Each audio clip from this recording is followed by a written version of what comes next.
জাতীয় পার্টি সম্পর্কে বিএনপির অবস্থান স্পষ্ট করতে হবে। এই কুসুম কুসুম প্রেম আপনারা আওয়ামী লীগের সাথে দিয়েছিলেন, এখন জাতীয় পার্টির সাথে দিচ্ছেন। জাতীয় পার্টি সম্পর্কে বিএনপির অবস্থান স্পষ্ট করতে হবে জাতির সামনে।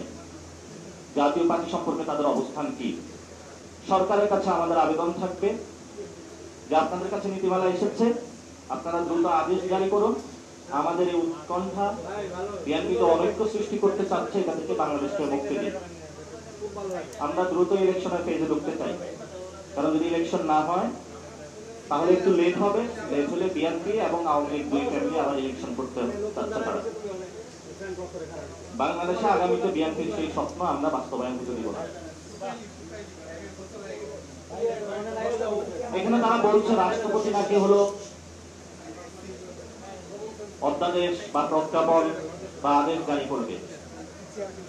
আমরা বলি যে চুপ্পুর সেই কোনো বৈধতা নাই, একজন খুনি যে সে বাংলাদেশের এই পবিত্র দলিলের আদেশ জারি করবে। যখন চুপ্পুর পদত্যাগ করতে জনতা বঙ্গভবনের সামনে উপস্থিত হয়েছিল, তখন জেনারেল ওয়াকার সাহেব বলেছিলেন আমাকে একটু সময় দাও। সময় তো দেওয়া হয়েছে, আপনি কেন চুপ্পুকে সাপোর্ট দিয়ে যাচ্ছেন এখনো?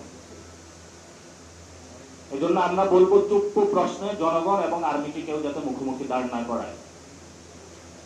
যদি চুপ্পুকে দিয়ে আদেশ দেওয়ার বাংলাদেশে কোনো চেষ্টা চালানো হয়, তাহলে জনতা বঙ্গভবনে চলে যাবে। আগে গণভবনে গিয়েছিল, নতুন করে যদি এই ধরনের কোনো প্রচেষ্টা চালানো হয় তাহলে জনতা আবার বঙ্গভবনে যাবে ইনশাআল্লাহ। RICL TMX, যুগের পর যুগ স্থাপনা থাকে মজবুত। জাতীয় পার্টি সম্পর্কে বিএনপির অবস্থান স্পষ্ট করতে হবে।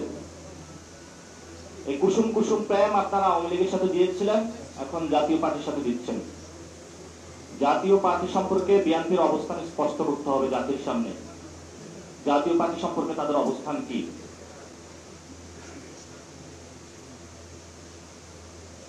আমি যে বিষয়টি আপনাদেরকে লাস্ট বলতে চাই, এই যে নোট অফ চিটিং,